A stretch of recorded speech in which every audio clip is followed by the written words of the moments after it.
মামা এটা কামু। আরে এটা প্রিয়া না? নয়ন দাঁড়াও। আরে প্রিয়া তোমরা এখানে? বাবা ইরফান, ভালো আছো তোমরা? আর ভালো কিভাবে ভালো থাকবো?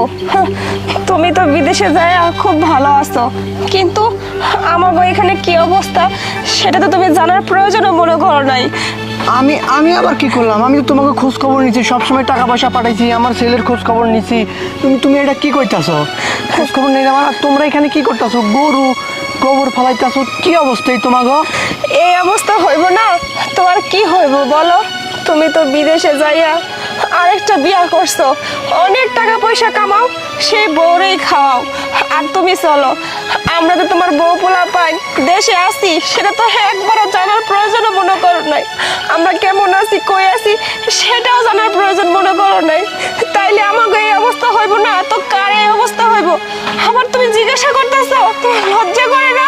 আরে তুমি এসব কি কইতাছো? আমি আরেকটা বিয়া করছি মানে? কি আবল তাবল কথা কইতেছো? আমি আবার কবে বিয়া করলাম? আমি যে তোমাকে আশায় তোমাকে লেগে বিদেশ গেছি, তোমাকে লেগে টাকা পয়সা পাঠাই। কে আবার করে যে আমি বিদেশ গিয়া বিয়া করছি, সংসার করতেছি?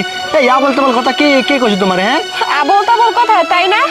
তুমি তো আমাকে লিখে কোনো টাকা পয়সাই পাঠাও না। জানো তোমার চাচা আর চাচি কি কইছে? তারা কইছে তুমি নাকি বিদেশ থেকে আমাকে লিখে কোনো টাকা পয়সা পাঠাও না, তুমি নাকি ওখানে গিয়ে একটা বিয়া করছো। তারা আমার বাড়ি থেকে ঘাড় ধাক্কা দিয়ে বাইর করে দিছে। তারা বলছে তোর স্বামী কোনো টাকা পাঠায় না, তোরে আমরা পালতে পারুম না। আমি এই দুধের মাসুম বাচ্চারা নিয়ে কই যাবো, কি করুম? আমার বাপ মার বাড়ির অবস্থা অত ভালো না, তখন নিজে কই চলে না, তারা অসুস্থ, তারা আমাকে পালবো কেমনে? আর আমি কোন মুখিয়া বাপ মায়ের বুঝাবো মুখ? তাই বাধ্য হয়ে আমার এই বাচ্চাটারে নিয়ে পথে নামছি। আমাকে পেট তো আছে, পেট তো চালাইতে হইব, এই বাচ্চার পাট তো চালাইতে হইব। মানুষের বাড়ি কাম কইরা গোবর ফালাইয়া আমি আর আমার পোলা দুই বেলা দুই মুঠ ভাত খাইতে পারি। থামো তুমি। তার মানে চাচা আর চাচি তোমার লাগিয়া মিথ্যা কথা কইছে আমার নামে, যে আমি ওইখানে গিয়া বিয়া করছি, টাকা পয়সা পাঠাই না। অথচ আমি প্রত্যেক মাসে তোমাকে লাগিয়া আলাদা টাকা পাঠাই, এবং টাকা তো পাঠাই, সেটা তো আছেই। তার মানে চাচা আর চাচি আমার লগে বেইমানি করছে না, তোমাকে রাস্তার ফকির বানাইছে। ঠিক আছে চলো আজকা বাড়ির চলো, তারপরে দেখতাছি।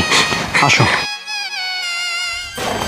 চাচা চাচি শান্তা, কই তোরা?